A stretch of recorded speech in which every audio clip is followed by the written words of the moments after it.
मेहर बाबा जय जय मेहर बाबा जय जय मेहर बाबा जय जय मेहर बाबा जय जय मेहर बाबा जय जय मेहर बाबा जय जय मेहर बाबा जय जय मेहर बाबा जय जय मेहर बाबा जय जय मेहर बाबा जय जय मेहर बाबा जय जय मेहर बाबा जय जय मेहर बाबा जय जय मेहर बाबा जय जय मेहर बाबा जय जय मेहर बाबा जय जय मेहर बाबा जय जय मेहर बाबा जय जय मेहर बाबा जय जय मेहर बाबा जय अवतार मेहर बाबा की जय जय बाबा అందరికీ జై బాబా థ్యాంక్ యూ బాబా జై బాబా జై బాబా అండి లక్ష్మి గారు.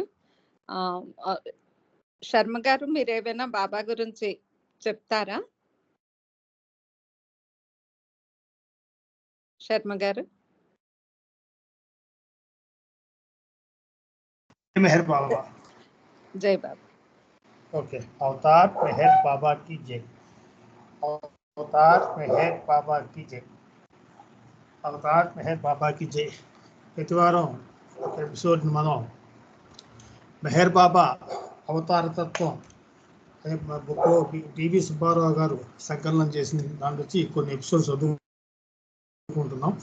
ఇవాళ కూడా ఒక 2 ఎపిసోడ్స్ చదవడానికి ప్రయత్నం చేస్తాను.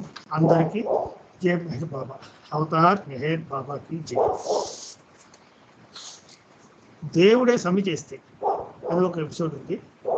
మహారాష్ట్రలోని అహ్మద్ నగర్కు ఒకవైపు మెహరాబాద్ ఉంది. అక్కడ చిన్న కొండ మీద మెహర్ బాబా సమాధి ఉంది. అహ్మద్ నగర్కు ఇంకో వైపున మెహరాజాద్ ఉంది. అక్కడ ఉండేవారు మెహర్ బాబా తాను శరీరంలో ఉన్న కాలంలో మెహరాబాద్లో ఉన్నవారి సమాధి, మెహరాజాదులో ఉన్నవారి నివాసం 2 బాబా ప్రేమలకు యాత్రా స్థలాలే. మెహరాజాద్ వెళ్ళిన యాత్రికులకు అక్కడ సమావేశ మందిరంలో గోడకు తగిలించిన ఈ పద్యం ఇంగ్లీష్లో కనిపిస్తుంటారు.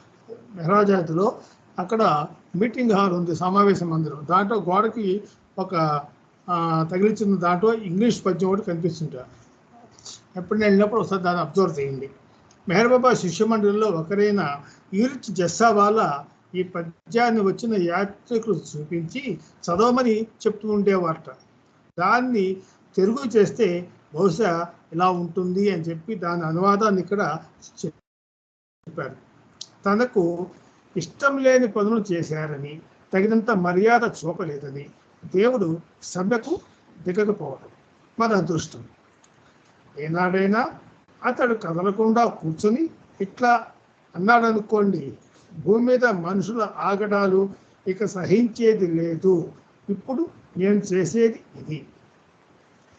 సూర్యుడికి ఉత్తరములు పంపిస్తాను, నీవు ఇచ్చే వేడిని ఉపసంహరించుకోమని. చంద్రుడికి వెలుతురు ఆపేసి సముద్రాన్ని ఇంకేట్ చేయమని. పరిస్థితి కష్టతరం చేయటానికి, ఇంకా ఎక్కువ ఒత్తిడి తీసుకురావడానికి, ప్రతి ఒక్క ఊపిరి ఆగిపోయేదాకా ప్రాణవాయువును గాలిని నిలిపివేస్తాను. ఇదంతా కూడా ఇంగ్లీష్లో ఉంది, దాని తెలుగు అర్థమన్నమాట. ఇది న్యాయంగా ఆలోచిస్తే అతడలా అంటాం సమర్థనీయమే.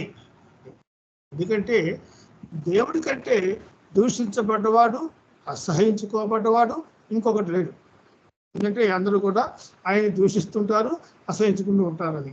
అయినా అతడు తన కృపను ఉచితంగా నీ మీద, నా మీద, మనందరి మీద ఆపకుండా కురిపిస్తూనే ఉంటాడు. భగవంతుడిని దూషించిన, ఆయన అసహించుకున్న, ఆయన తిట్టినా సరే ఆయన ఏమి అనుకోడు. కానీ మనలందరినీ కూడా ఆయన ప్రేమతో తన కృపను మన మీద, అందరి మీద కూడా ఆయన చూపిస్తూ ఉంటాడట.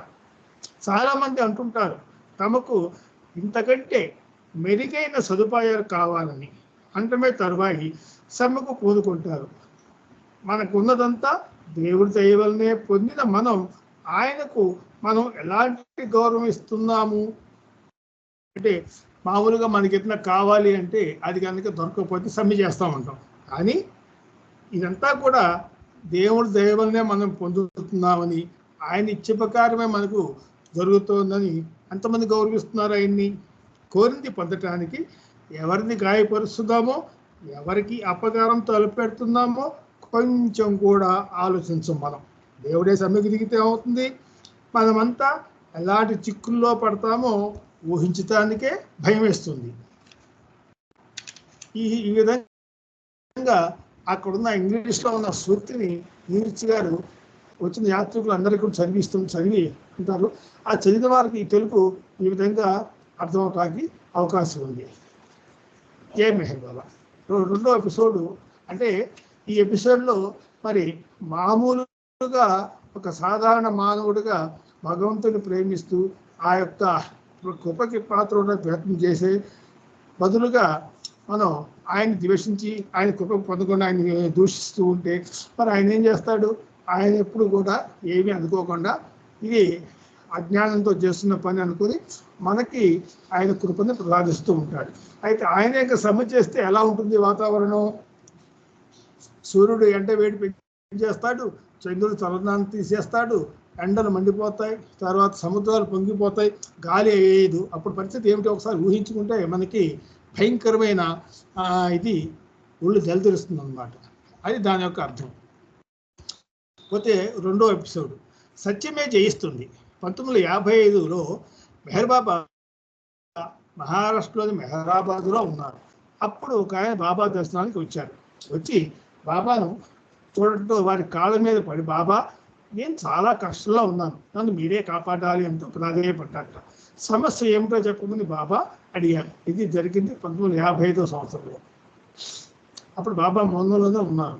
అందుకు అతడు, బాబా నేను రైల్వే ఉద్యోగిని, గూడ్స్ షెడ్లో ఉన్న సామాను దొంగిలిసినట్టుగా నా మీద, నాతో పాటు పనిచేసే ఇంకా కొందరి మీద రైల్వే అధికారులు ఆరోపణలు చేశారు అని చెప్పాడు.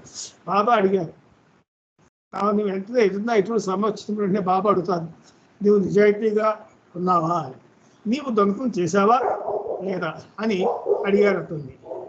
అప్పుడు మన భగవంతుని దగ్గరకు వచ్చాడు కాబట్టి నిజాయితీగా సమానం చెప్పాలి. కానీ నీ పెడుతున్నావు, లేదు బాబా నేను దొంగతనం చేయలేదు అని అతడు వదులు చెప్పాట. బాబా మళ్ళీ అడిగాడు, ఏమని? అయినా లేదన్నాడు సదరు వ్యక్తి. దొంగతనంతో నీకు ఏమాత్రము సంబంధం లేనప్పుడు నీవు ఎందుకు భయపడాలి? సత్యం ఎప్పుడు జయిస్తుంది. నా కృపా దృష్టి నీ మీద ఉన్నది. నీవు ఇంటికి తిరిగి వెళ్ళి నిశ్చింతగా ఉండు, నీకేం కాదని అతన్ని పంపించి వేశారు. బాబా దగ్గర మాత్రం అబద్ధం ఆడకూడదని తెలియదు, అది అందరికీ తెలుసు. నిజాయితీగా నిష్పక్షపాతంగా మనం చేసిన తప్పు చేస్తే ఒప్పుకోవాలి, చేయకపోతే నిజాయితీగా చెప్పాలి మనం. ఇదంతా బాబా శిష్యుల్లో ఒకరైన ఈర్చి జస్సావాలా సమస్యల్లో జరిగింది. ఇది జరిగిన కొద్ది వారాలు గడిచాక ఒకరోజు దినపత్రికలో అంటే న్యూస్ పేపర్లో ఒక వార్త వచ్చింది. ఏమని? ఆ రైల్వే సామాన్లు దొంగతనం కేసు సాక్ష్యాధారాలతో సహా రుజువైందని, ముద్దాయిలందరికీ కూడా 7 ఏళ్లు కారాగార కఠిన శిక్ష విధించారు అని. ఈ వార్త యూరిచ్ కళ్ళపడగానే అతనికి ఆశ్చర్యం వేసింది. బాబా ఏమో తాను మానవ రూపంలోని భగవంతుడు అని చెప్పుకుంటారు. ఎంతో దూరం నుండి ఆయన ప్రేమికుడు సహాయం అందించి వచ్చాడు. తాను అతని సహాయం చేస్తానని, తన కృపా కటాక్షం అతని మీద ఉన్నాయని, సత్యమే జయిస్తుందని మరి బాబా చెప్పారు. ఇదంతా జరిగింది. అయినప్పటికీ అతనికి 7 ఏళ్ళు జైలు శిక్ష పడింది. ఎందుకని అనే ఆలోచనతో ఏర్చి మనసు తొలిచేసిందిట. అయినా దాని గురించి ఏర్చి బాబాతో ఏ మాత్రం కూడా చెప్పలా ఈ విషయం. కానీ మనసులో ఉండిపోయింది ఏర్చికి, ఎందుకు ఇలా జరిగింది అని. 2 నెలల తర్వాత బాబా యూర్చిని పిలిచి 7 ఏళ్ళు శిక్ష పడినందువల్ల తన భక్తుడి కుటుంబం వీధుల్లో పడిందని, అతడిని ఆదుకోవాలని తన ప్రేమికులకు చెప్పమన్నారట. యూర్చి అలాగే అందరికీ లేఖలు రాశాట. బాబా ఆదేశం మేర ఆయన ప్రేమికులు శిక్ష పడిన వ్యక్తి కుటుంబాన్ని ఆదుకున్నారు. బాబా ఇచ్చిన వాగ్దానం ప్రకారంగా నేను ఉన్నాను అని చెప్పారు కాబట్టి అతను తప్పు చేసి జైలుకి వెళ్ళినా సరే అతని కుటుంబం వీధిన పడేసరికి ఆ కుటుంబానికి బాబా తన సహాయాన్ని అందజేయించారు. అలా 7 ఏళ్ళు గడిచాయి. అతడు జైలు నుంచి విడుదలయ్యాడు. బాబా పూనాలో ఉన్నప్పుడు ఆయన బాబాను క్యూలో నిలబడి దర్శించుకుని వెళ్ళిపోయాడు. 7 ఏళ్ళు అయిపోయింది, జైలు శిక్ష అయిపోయిన తర్వాత అతను వెనక్కి వచ్చాడు. వచ్చి బాబా పూనాలో ఉన్నప్పుడు బాబా దర్శనం ఇస్తున్నప్పుడు అతను కూడా వచ్చాడు అక్కడికి. ఆ రైల్వే శిక్షపడిన రైల్వే ఉద్యోగం కీలో ఉంచింది. బాబా దర్శనం చేసుకుని వెళ్ళిపోతుంటే బాబా అతను గుర్తించారు. ఈర్చిని పిలిచి అతన్ని తన వద్దకు పిలుచుకురమ్మని చెప్పారట. ఈర్చి వెళ్ళి తీసుకొచ్చి అతన్ని బాబా ముందు నిలబెట్టారు. ఏం జరిగిందో ఇప్పుడైనా నిజం చెప్పు అని బాబా అతన్ని అడిగారట. అప్పుడు బాబా ఎదుట తను నేరాన్ని ఒప్పుకున్నట్టు మొట్టమొదట అబద్ధం చెప్పాడు బాబా దగ్గర, అందుకు శిక్ష పడింది. అయినా సరే బాబా దయదలిచి అతని కుటుంబాన్ని ఆదుకున్నారు. ఇప్పుడు బాబా దగ్గరకు వచ్చి తను నేరం చేసినట్టుగా ఒప్పుకున్నట్ట. నేను అప్పుడే నీకు చెప్పాను, సత్యం ఎన్నడూ జయిస్తుంది అని. అంటే సత్యం జయించింది కాబట్టి అతను తప్పు చేసినా బాబా ముందు ఒప్పుకోకపోయినా అతనికి శిక్ష పడింది. గతంలో నన్ను కలిసినప్పుడు నిజం ఎందుకు చెప్పలేదు అని అలా అతనికి చెప్పిన తర్వాత బాబా అతడి చెవిని మెలిపెట్టి ఇంకా ఇలా అన్నట్ట. అతని దగ్గర పిలిచి బాబా చెవి మెలిపెట్టారు. స్కూల్లో టీచర్ గారి పిల్లలు చెవి మెలిపెడతారు చేస్తే అలా మళ్ళీ ఇలాంటి పని ఎప్పుడు చేయకు, ఈసారికి నేను క్షమించేస్తున్నాను అని బాబా చెప్పారట. ఇది జరిగి కొన్ని నెలలు గడిచాయి. ఆ మనిషి ఈర్చి జసావాలకు ఒక ఉత్తరం రాస్తూ అందులో తన నేరాన్ని రైల్వే డిపార్ట్మెంట్ వారు క్షమించి వేశారని, ఉద్యోగంలో మళ్ళీ తనను చేర్చుకున్నారని, అంతా క్షేమమని తెలియజేశారట. ఇదంతా కూడా మరి బాబా ఇచ్చు కదా.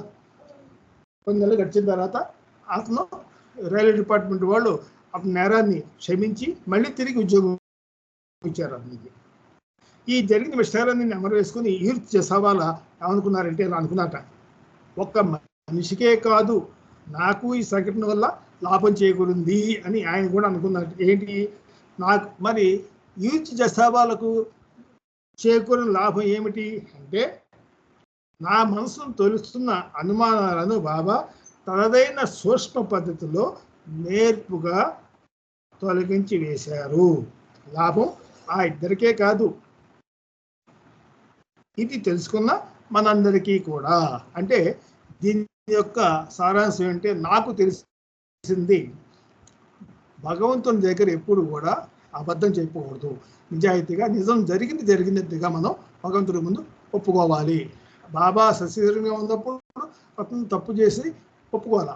కానీ ఎప్పుడైనా సరే భగవంతుడే కాబట్టి మనమైనా భగవంతుడి ముందు ఉంచున్న, ఒకవేళ మనం తప్పు చేసి భగవంతుని ప్రార్థిస్తున్నప్పుడు మనం నిజాయితీగా బాబా నేను తప్పు చేశాను నన్ను క్షమించు అంటే ఆ కరుణామూర్తి తన యొక్క ప్రేమతో మనని ఆదరిస్తాడు. తన కృపా కటాక్షాలు మన మీద కలెక్ట్ చేసి మన తప్పును ఆయన కాస్తాడు. అయితే శాంతం కాకపోతే గొడ్డలతో పోయేది గోరుతో పోయేట్టుగా ఆయన మనకి సహాయం చేస్తాడు.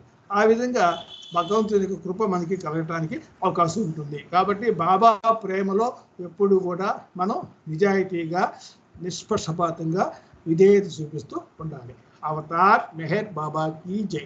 జై మెహర్ బాబా అండి. అందరికీ జై మెహర్ బాబా. ధన్యవాదాలు. జై బాబా అండి శర్మ గారు.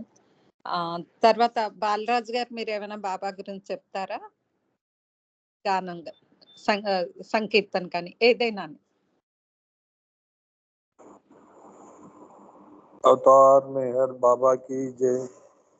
मेहराबादे भू कैलासम मेहरुनि स्मरणे मोक्षवकाशम मेहरवतारम मोहन रूपम शरणम कोरिन जीविकी धन्यम शरणम कोरिन जीविकी धन्यम मेहराबादे भू कैलासम मेहरुनि स्मरणे मोक्षवकाशम मेहरवतारम मोहन रूपम शरणम कोरिन जीविकी धन्यम शरणम कोरिन जीविकी धन्यम मुडुपुलु लेवु म्रोक्कुलु लेवु मुडुपुलु लेवु म्रोक्कुलु लेवु जपतप नियमము లేదు ఏ సాధనతో పని లేదు ముడుపులు లేవు మ్రొక్కులు లేవు జపతప నియమము లేదు ఏ సాధనతో పని లేదు. హృదయము పొంగ ప్రేమను పొంద, హృదయము పొంగ ప్రేమను పొంద, పరుగున వచ్చేదమయ్యా. జై బాబా, బాబా జై బాబా, జై బాబా, బాబా జై బాబా. మెహరాబాదేబు కైలాసం, మెహరుని స్మరణే మోక్షావకాశం. మెహరవతారం మోహన రూపం శరణం కోరిన జీవికి ధన్యం, శరణం కోరిన జీవికి ధన్యం. పూనా నగరిలో ఆగి నీ జన్మ స్థలమునకేగి, పూనా నగరిలో ఆగి నీ జన్మ స్థలమునకేగి, బాబాజాను సమాధికి సాగి, బాబాజాను సమాధికి సాగి, ఘనమగుని చరితమునాలించి, ఘనమగుని చరితమునాలించి, ఆనందము పొంగ పాడుదాం, ఆనందము పొంగ పాడుదాం. జై బాబా, బాబా జై బాబా, జై బాబా, బాబా జై బాబా. మెహరాబాదేబు కైలాసం, మెహరుని స్మరణే మోక్షావకాశం. మెహరవతారం మోహన రూపం శరణం కోరిన జీవికి ధన్యం, శరణం కోరిన జీవికి ధన్యం. ప్రతి ఏడాది జనవరి 30 1వ తేదీ తలచి, ప్రతి ఏడాది జనవరి 30 1వ తేదీ తలచి, మన మనసున నిన్నే నింపి, మా మనసున నిన్నే నింపి, సమాధి చెంత ప్రణామమంద, సమాధి చెంత ప్రణామమంద, ప్రమోదముందెదమయ్యా, ప్రమోదముందెదమయ్యా. జై బాబా, బాబా జై బాబా, జై బాబా, బాబా జై బాబా.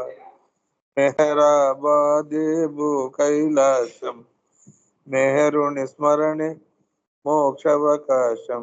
మెహరవతారం మోహన రూపం శరణం కోరిన జీవికి ధన్యం, శరణం కోరిన జీవికి ధన్యం.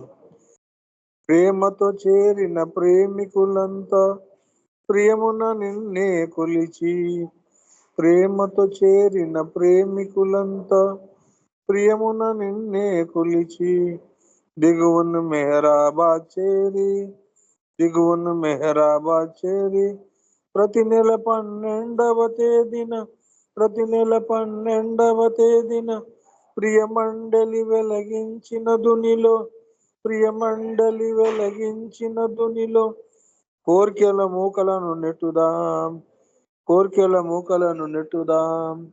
జై బాబా, బాబా జై బాబా, జై బాబా, బాబా జై బాబా. మెహరాబాదేబు కైలాసం, మెహరుని స్మరణే మోక్షావకాశం.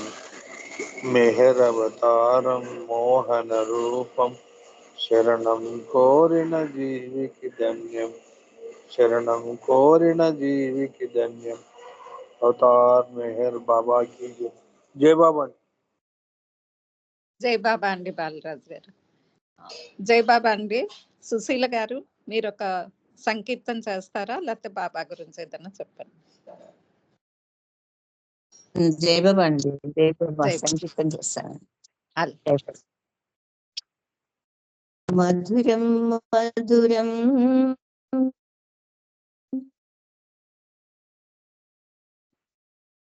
నామం మధురం, మెహరు నామమంత్రం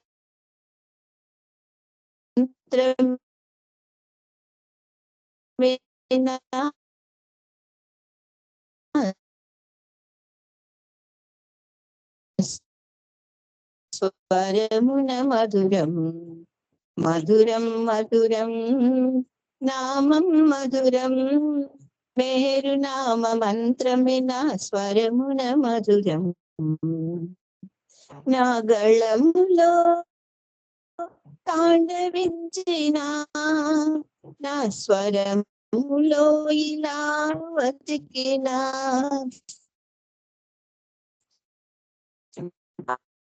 ఆనాద బ్రహ్మకు సునాదమాలతో నా హృదయం చేసే అర్చన మధురం.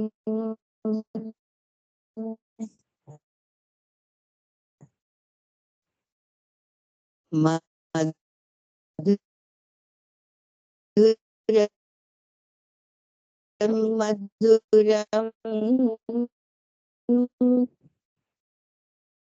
నామం మధురం మేరు మంత్రమే నా స్వరమున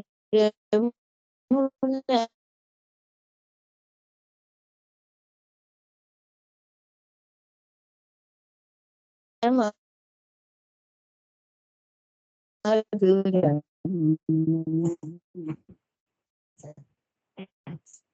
తలకోయిలమ్మ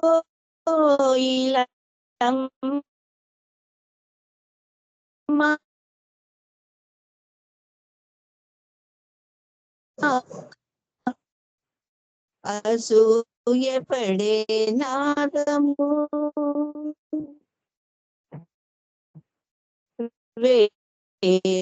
వేరేదైనా ఉందంటే మేరు నామ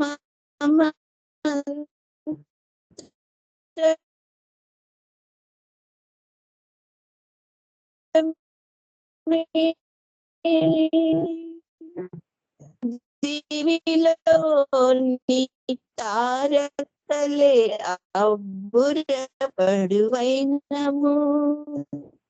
సుర సేవనాన్ని మించినది మేరు నామ సేవనమే.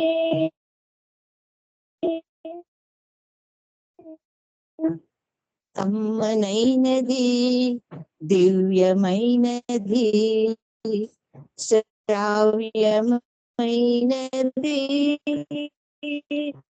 స్వచ్ఛమైనది ఎంతగా తపన చెందితే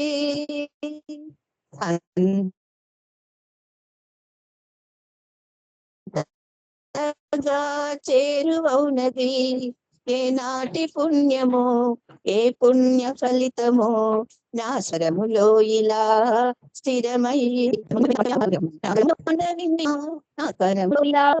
బ్రహ్మకు సునాదములో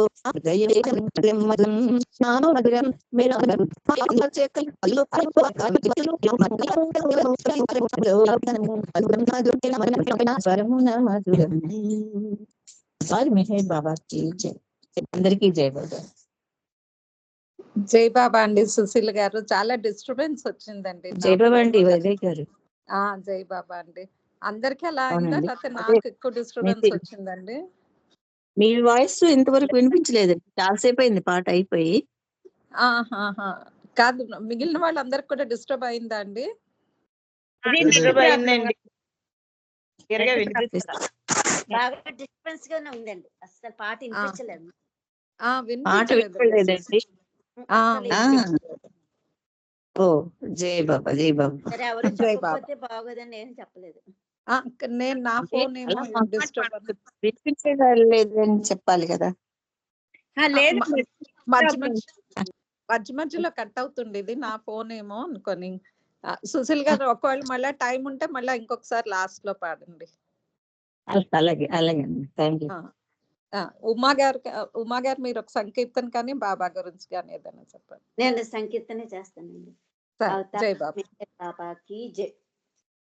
మానస వీణా తను మీటుచు మెహరు మెహరు మెహరనవో మనసా మానస వీణా తను మీటుచు మెహరుని రూపమే నిఖిల దేవతలు మెహరను నామమే బీజాక్షరములు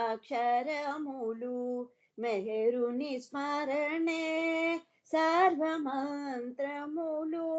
మెహరు మెహరు మెహరనవో మనసా మానస వీణ శృతులను మీటుచు కృష్ణుడు ఈతడే కల్క్యవతారుడు మౌన భాషితుడు మోహన రూపుడు ప్రేమే మెహరుని వేణుగానము ప్రేమే మెహరుని వేణుగానము ప్రేమే మెహరు మెహరనవో మనసా మానస వీణ శృతులను మీటుచు సృష్టి స్థితి లయకారకుడితడే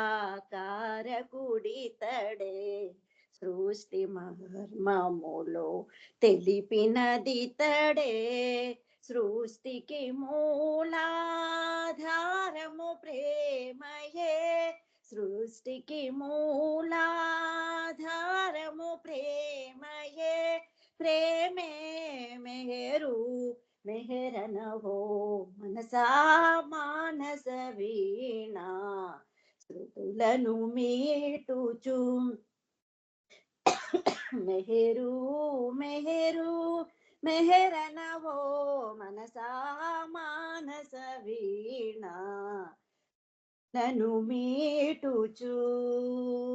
అవతార్ మెహర్ బాబాకి జై. Thank you Baba, thank you. Vaidehi గారు జై బాబా అండి, అందరికి జై బాబా. జై జై బాబా అండి. ఉమా గారు, మెహర్ మాయ గారు ఎవరో లెఫ్ట్ అయ్యారా? సుశీల్ గారు మళ్ళీ ఇప్పుడు ట్రై చేస్తారా?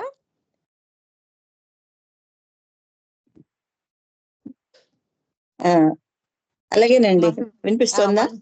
ఇప్పుడు బాగా క్లియర్ గా ఉందండి. మంచి సంకీర్తన వినిపించండి ఇంకొకసారి ప్లీజ్. అలాగే అండి, థ్యాంక్ యూ. బాబా మళ్ళీ అవకాశం ఇవ్వడం నాకే అదృష్టం. నిజంగా.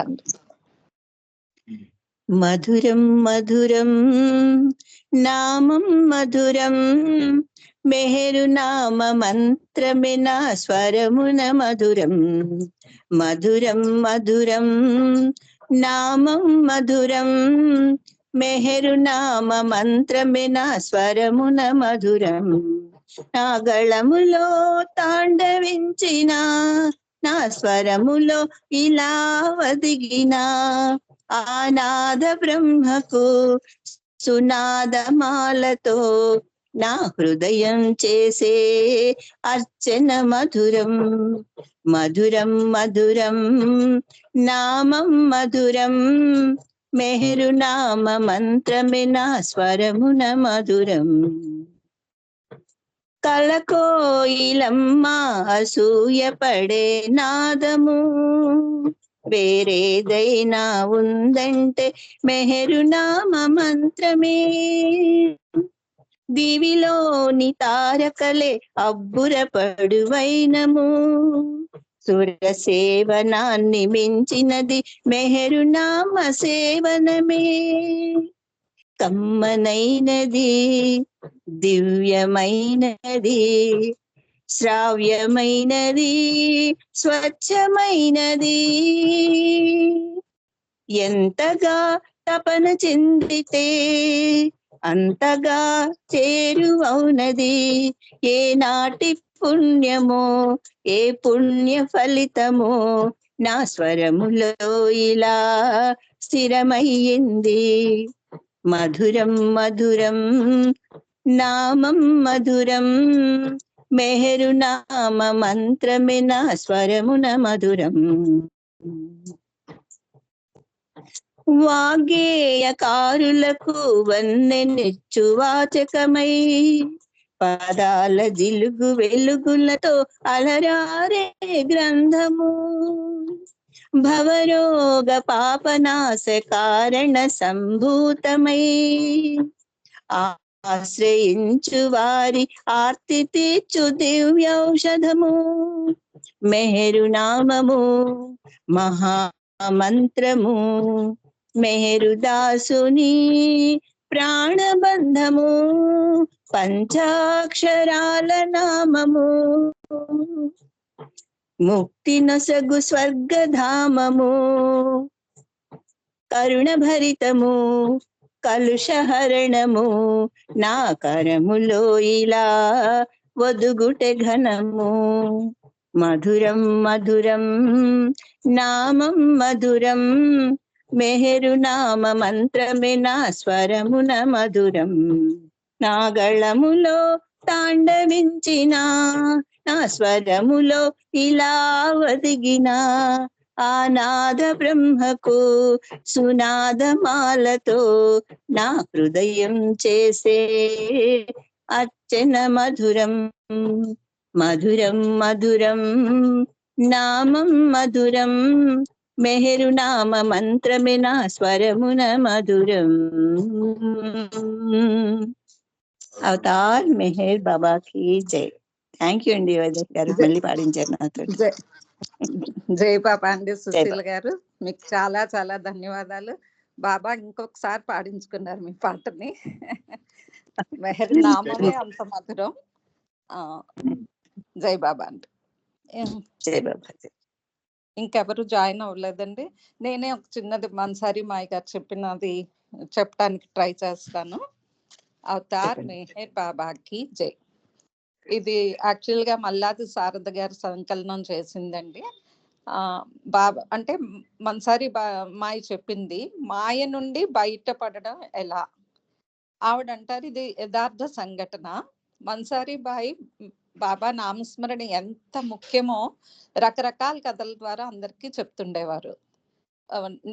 రియల్ గా చెప్పాలంటే ఇది కథ కాదు, ఒక యథార్థ సంఘటన అన్నమాట. ఆమె ఏం చెప్పారంటే, ఇంకా ఆమె మాటల్లోనే చెప్తున్నాం. స్త్రీ మండలి మెహరాబాద్ కొండ మీద ఉంటున్న రోజుల్లో టిన్ షెడ్ లో ఉన్న గద్దె మీద బాబా కూర్చుంటే మేమందరం ఆయన చుట్టూ కూర్చునే వాళ్ళం. ఒకరోజు బాబా మాట్లాడుతూ ప్రపంచం అతి త్వరలో ఎదుర్కోబోతున్న బాధల గురించి ఒకంత బాధగా చెప్పారు. ఆ సమయంలో అమెరికాకు చెందిన మార్గరెట్ క్రాస్కే, బాబా ఇది నువ్వు చేసిన తప్పు కాదా అని అన్నది. నీవే కదా ఈ మాయను సృష్టించావు, ఇప్పుడు మేమందరం ఆ మాయ వల్ల బాధపడుతున్నాం. అంతేకాదు మమ్మల్ని అందరినీ నీవే ఈ మాయ నుంచి తప్పించవచ్చును కదా, అంతా నీ చేతుల్లోనే ఉంది కదా అని అన్నారు. బాబా గంభీరంగా ఇలా అన్నారు, అవును నేను ఆ పని చేయగలను, నేను ఎవరికైనా భగవత్ సాక్షాత్కారం ఇవ్వగలను, కానీ అది మీకే ఎందుకు ఇవ్వాలి, ఒక రాయికి ఎందుకు ఇవ్వకూడదు?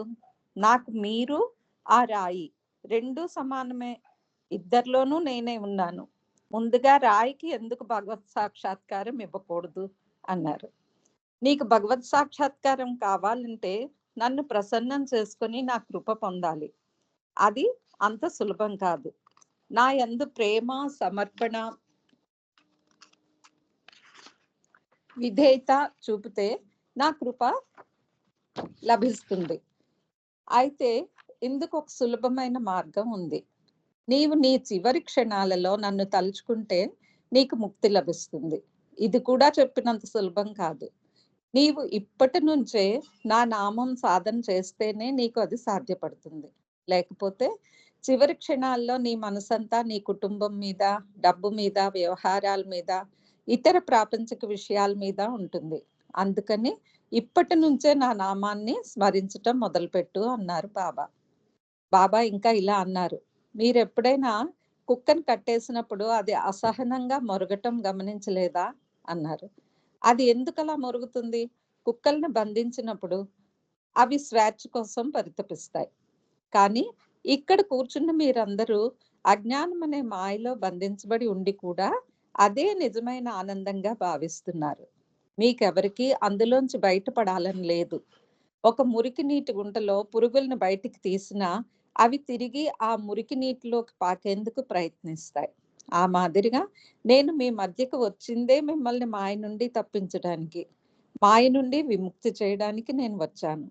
మీరు మాయ నుండి బయటపడటానికి అతి సులభమైన మార్గం ఏమంటే నన్ను నిరంతరం మనస్ఫూర్తిగా స్మరించడమే అన్నారు. మన్సారి మాయి బాబా చెప్పిన ఈ మాటలు చెప్పి మొదట్లో బాబాని రోజంతా స్మరించడం చాలా కష్టంగానే అనిపిస్తుంది. మీ మనసంతా మీరు చేయాల్సిన పనులపై లగ్నమైనప్పుడు బాబాని గుర్తుంచుకోవటం చాలా కష్టం కూడా. అయితే చిన్నపాటి ప్రయత్నం చేస్తే బాబాని చాలా సులభంగా గుర్తు చేసుకోవచ్చు. మీరు ఉదయాన్నే బ్రేక్ఫాస్ట్, మధ్యాహ్నం లంచ్, తిరిగి రాత్రి భోజనం మర్చిపోరు కదా. మీరు తినడానికి కూర్చునే ముందర లేదా ఆ తర్వాత బాబా నామాన్ని కొన్నిసార్లు స్మరించే ప్రయత్నం చేయండి. అలాగే మీరు నిద్రపోవటం, తెల్లవారుగానే నిద్ర నుండి లేవటం మర్చిపోరు. ఆ సమయాలలో బాబాని స్మరించండి. ఈ మాదిరిగా నిరంతరం బాబా నామస్మరణ క్రమేపీ మీకు అవలీలగా అలవాటవుతుందని మన్సారి మాయి అనుభవపూర్వకంగా బాబా ప్రేమికులకు సలహా ఇచ్చింది. రైల్లో, బస్సులో మరి ఇతర మార్గాల్లో ఎప్పుడు ప్రయాణం చేసేటప్పుడు కూడా స్నానపానాదుల సమయంలో కూడా బాబా నామస్మరణం చేయటం అలవర్చుకోవాల్సిందని ఆమె హితవు చెప్పారు. ఏదైనా సాధనమున పనులు సమకూరు ధరలోన అన్నారు. ఇంకెందుకు, అందరూ ఆచరణలో ప్రయత్నిద్దాం. అవతార్ మెహర్ బాబాకి జై. జై బాబా. జై బాబా. జై బాబా. ఉమా గారు, మీరు ఇంకేమైనా సంకీర్తన చేస్తారా? ఇంకెవరైనా సంకీర్తన చేస్తారా? శర్మ గారు ఏమైనా చెప్పాలనుకుంటే కూడా ఇంకా టైం ఉందండి.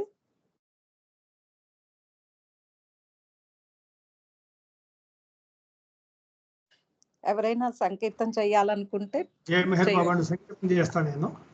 జై బాబా అండి. అవతార్ మెహర్ బాబా జై. మనసు నిన్ను మరిగింది, మెహర్ మెహర్ అంటుంది. మనసు నిన్ను మరిగింది, మెహర్ మెహర్ అంటుంది.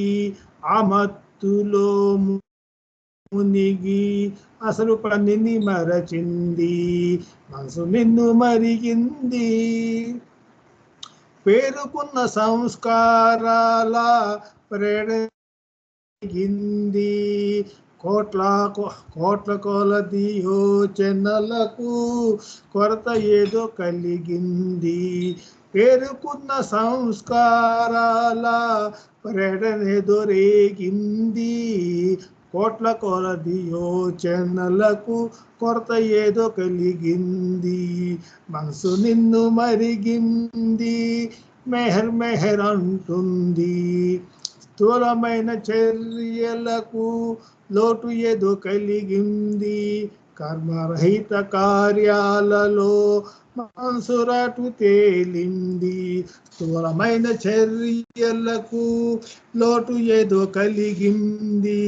కర్మరహిత కార్యాలలో మనసురాటు తేలింది. అనుభవాల పరంపరకు మార్పులేవో కలిగినవి. నూతన అనుభవాలతో మనసు నిండిపోయింది. అనుభవాల పరంపరకు మార్పులేవో కలిగినవి. నూతన అనుభవాలతో మనసు నిండిపోయింది. మనసు నిన్ను మరిగింది, మెహర్ మెహర్ అంటుంది. ఆ మత్తులో మునిగి అసలు పనిని మరచింది. మెహర శ్రీ మెహర్ నుటే మనసు యోచనయ్యింది. మెహర శ్రీ మెహర్ నుటే మనసు యోచనయ్యింది. మెహర స్మరణ మత్తుయే మార్గదర్శమయ్యింది. మనసు నిన్ను మరిగింది, మెహర్ మెహర్ అంటుంది. ఆ మత్తులో మునిగి అసలు పనిని మరచింది. అవతార్ మెహర్ బాబా కి జై. జై మెహర్ బాబా అండి. అందరికీ ధన్యవాదాలు. జై మెహర్ బాబా. జై బాబా అండి శర్మ గారు. జై బాబా. మెహర్మాయి గారు మీరు ఉన్నారా? కనపడటం లేదు. జాయిన్ అయ్యారు.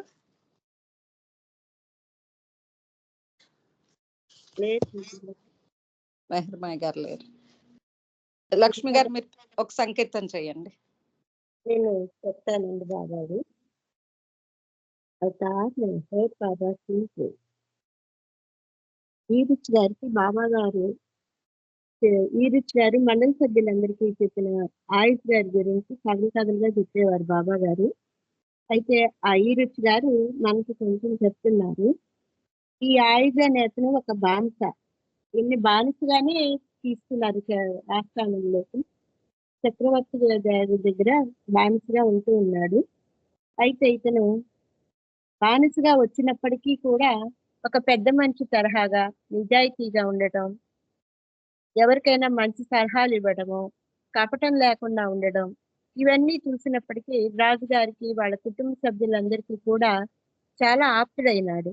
బానిసగా వచ్చినప్పటికీ కూడా వాళ్ళందరికీ కూడా చాలా దగ్గరైపోయి చాలా మంచిగా ఉంటూ ఉన్నాడు అన్నమాట. అయితే అప్పుడు ఒక రోజు వీళ్ళ రాజుగారికి దగ్గరగా ఉండటం వల్ల రాజుగారు ఏదైనా సమస్యలు వచ్చినప్పుడు ఇతన్ని కొన్ని సలహాలు కూడా అడుగుతూ ఉన్నారు. ఈ కొలువులో ఏదన్నా రాజుగారు న్యాయం చెప్పాలని అనుకున్నప్పుడు ఒకసారి చెవులో చిన్నంగా ఆయుధకు చెప్పి అతని దగ్గర కూడా సలహా తీసుకొని తీర్పు ఇవ్వటం మొదలు పెట్టారు. ఇలా తీర్పు ఇవ్వటం వల్ల మంత్రులకి, ఆస్థానంలో వాళ్ళందరికీ, అధికారులకి వాళ్ళందరికీ కూడా ఆయుధు అంటే కొంచెం ఈర్ష్య భావం అనేది ఏర్పడ్డది. ఇతను ఇప్పుడు వచ్చాడు, రాజుగారికి మరీ దగ్గరైపోయాడు అని ఒక ఈర్ష్య భావంతో ఆయన కనపడితే చాలు ఏదో ఒకటి ఎగతాళిగా మాట్లాడటము, లేకపోతే చురకలు వేయటము అలా చేస్తూ ఉన్నారు ఈ రాజోద్యోగులు, మంత్రులు, అధికారులు వీళ్ళందరూ కూడా. అయితే అప్పుడు ఇది రాజుగారికి తెలిసింది. ఎట్లాగైనా వీళ్ళకి తెలియచేయాలి ఆయన విలువ ఏంటో అనేది అనుకొని ఒకరోజు అందరిని కూర్చోబెట్టి రాజుగారు తన చేతికి ఉన్న ఉంగరాన్ని చూసి దీని విలువ ఏంటి అని అక్కడ ఉన్న సేనాపతుల్ని, రాజోద్యోగుల్ని, మంత్రుల్ని అందరినీ అడిగారు. ఒక్కొక్కళ్ళు ఒక్కొక్క రేటు చెప్పారు. ఆ ఉంగరాన్ని బెంచి మీద ఉంచారు. ఒక్కొక్కళ్ళు 20,000 అంటే, ఒక్కొక్కళ్ళు 40,000 అంటే వాళ్ళకి ఇష్టం వచ్చినట్లుగా చెప్పారు. ఒక మంత్రి గారు లేచి ఇదంతా ఎందుకు రాజుగారు, నగల వ్యాపారిని పిలిస్తే ఆయన కరెక్ట్ గా చెప్తారు కదా అని చెప్పారు. సరే అలాగే అని చెప్పి రాజుగారు నగల వర్తకుడిని పిలిచి దీని ఖరీదు ఎంతో చెప్పయ్యా అని అంటే ఆయన అంతా లెక్కలేసి దాని ఖరీదు చెప్పారు. చెప్పిన తర్వాత ఆయుధని పిలిచి రాజుగారు ఉంగరం చేసి దీని విలువ ఏంటో చెప్పు అని అన్నారు. దీని విలువ ఎంత చెప్పు అని అడిగారు.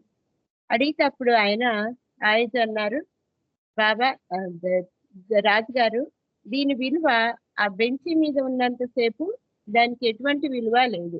మీ చేతికి ఉన్నప్పుడు మాత్రమే దాని విలువ అనేది చెప్పటానికి అలవి కానటువంటిది అని చెప్పారు. అట్లా చెప్పిన తర్వాత బాబా అంతటితో ఆ కథని ఆపి మీరు నన్ను అంటి పెట్టుకొని ఉన్నంత కాలమే మీకు విలువ ఉంటది. నన్ను కనుక విడిచిపెట్టేస్తే మీ పని కూడా అంతేను, మీరు విలువ లేని వాళ్ళు అవుతారు. కాబట్టి నన్ను తలుచుకుంటూ ఉండండి, నా దగ్గరే ఉండండి, నన్ను విడిచిపెట్టద్దు అని మండలి వాళ్ళందరికీ కూడా చెప్పారు. అంటే అలాగే ఇప్పుడు బాబా మనకు శారీరకంగా లేకపోయినప్పటికీ కూడా ఆయన నామాన్ని మనం తలుచుకుంటూ ఉంటే మనకి కూడా ఆయన బాటలో నడుస్తూ ఉన్నట్లయితే మనం కూడా చాలా మంచి వాళ్ళం అవుతాము. అంతేకాకుండా ఆయుధుకి ఈ సిరి సంపదల మీద కూడా ఎటువంటి ఆశ లేదు. అయితే వీళ్ళందరికీ తెలియచేయాలి అని చెప్పి నాకున్న సంపదనంతా, ఖజానాలో ఉన్న సంపదనంతా కూడా నేను ఊరేగింపుగా అందరికీ చూపించదలుచుకున్నాను అని చెప్పి చక్రవర్తి గారు చెప్తారు మంత్రులకి. అదేంటయ్యా నువ్వు అలా చేస్తే ఎలాగా, దానిని కాపలా కాయటం మా వల్ల కాదు, ఇదంతా కూడా నగర వీధుల్లో తిరగాలంటే చాలా ఇబ్బంది అవుతుంది అని అంటే, లేదు నేను అలా ప్రదర్శించదలుచుకున్నాను కాబట్టి ప్రదర్శన చేద్దాము అని చెప్పారు. అప్పుడు రాజుగారేమో కొంచెం ఎత్తుగా కూర్చున్నారు. మీకేం భయం లేదు, నేను కూడా ఉంటాను ఈ సంపదను ఊరేగింపు చేసేటప్పుడు అని రాజుగారు ధైర్యం చెప్పారు. అలా చెప్పటంతో సరేనని చెప్పి అన్ని మూటలు కట్టేసి సంపదనంతా గుర్రాల మీద పెట్టేసి ఆ మూటల్ని పురవీధుల్లో ఊరేగింపు అనేది మొదలు పెట్టారు. ఈ రాజుగారు ఎత్తు స్థానంలో కూర్చొని ఆ పక్కనే ఈ ఆయుధను కూడా కూర్చోబెట్టుకున్నారు. అయితే రాజమార్గంగా మెయిన్ బజార్లే కాకుండా రాజుగారు సందులు గొంతులు కూడా తిప్పండి వీటిని అని చెప్పారు. ఇక సరే అని చెప్పి అలా తిరుగుతూ ఉంటే ఆ సందులు చాలా ఇరుకుగా ఉండటం వల్ల ఆ గుర్రాల మీద ఉన్న మూటలు గోడలకి తగిలి అవి చిల్లులు పడి కింద పడిపోవటం అనేది మొదలైంది. ఇలా కొంత దూరం వెళ్ళిన తర్వాత చూస్తే పక్కన ఎవరూ లేరు. సేనాపతులు గాని ఎవరు కనిపించలేదు. ఆయుధ్ మాత్రం రాజుగారి పక్కనే ఉన్నాడు. ఆ రాజుగారు అడిగారు, ఏంటి ఆయుధ్ వీళ్ళందరూ ఏమయ్యారు ఒకసారి చూడు అని అంటే, సరే రాజ చక్రవర్తి గారు నేను చూసొస్తాను అని చెప్పి ఆయన కొంచెం దూరం వెళ్ళగానే అందరూ ఈ డబ్బుల్ని ఏరుకుంటూ నాణాలని వీటన్నిటిని ఏరుకుంటూ వాళ్ళల్లో వాళ్ళే పోట్లాడుకుంటూ ఉన్నారు. పోట్లాడుకుంటూ ఉండటం వచ్చి రాజుగారికి చెప్పారు. అయ్యా ఇట్లా సంగతి, ఇవన్నీ కూడా డబ్బులు దారిలో పడతా ఉన్నాయి, వాటి కోసం వాళ్ళందరూ పోట్లాడుకుంటున్నారు అని అంటాడు. మరి నువ్వెందుకు, నువ్వు కూడా అక్కడ ఉండి నీ సంపద నువ్వు కూడా ఏరుకోవచ్చు కదా అని అంటే, నాకు సంపద నువ్వే ఉన్నావయ్యా, ఆ డబ్బులన్నీ నాకెందుకు అని చెప్పి చెప్తారు. అంటే అలాగే మనకి విలువైన మన బాబా ఉన్నప్పుడు మిగిలిన విషయాలన్నిటి మీద కూడా మనకి ఆలోచన అనేది అనవసరము. బాబాని అంటి పెట్టుకుంటే అన్ని ఉన్నట్లేను అని మనకి బాబా తెలియజేశారు. అవతార్ మెహర్ బాబాకి జై. జై బాబా. జై బాబా అండి లక్ష్మి గారు, మంచి విషయాన్ని తెలియజేశారు. జై బాబా మీకు. అందుకే బాబా ఎప్పుడు కొంగు దృఢంగా పట్టుకొని ఉంటండి. రోజు మనం ప్రేయర్లో చేస్తూనే ఉంటాం. అయినా ఇంకా అందరం ఇంకా బాబా కొంగు దృఢంగా పట్టుకుని ఉండేలా ప్రయత్నించాలి. బాబా జై బాబా అండి, మంచి సంఘటన చెప్పారు. అని చెప్పారు కదా. అవునండి. ఇంకా ఇంకెవరు లేరండి. హారతి ఇచ్చేద్దామా? సుశీల్ గారు మీరు హారతి ఇస్తారా?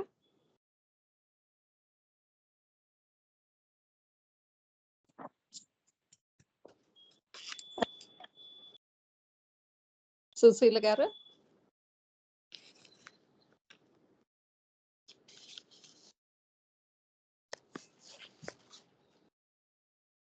జై బాబా.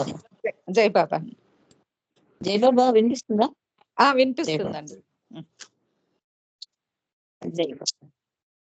मेहरु बाबा श्री गुरु राय तव चरण वंदुनी, पावना तव चरण वंदुनी, प्रीति चे पुलवात लाउनी ओ वाली आरती, अहम भाव कर्पूर जालुनी अर्पी मन पुष्पा, राजसार पे मन पुष्पा, वो वाली प्रीति ने माजा श्री सद्गुरु राणा, प्रेम सागरा ज्ञान दीप तव तेजो प्रशांत पुसरवी, अंतरी तेजो शांत पुसरवी, स्नेह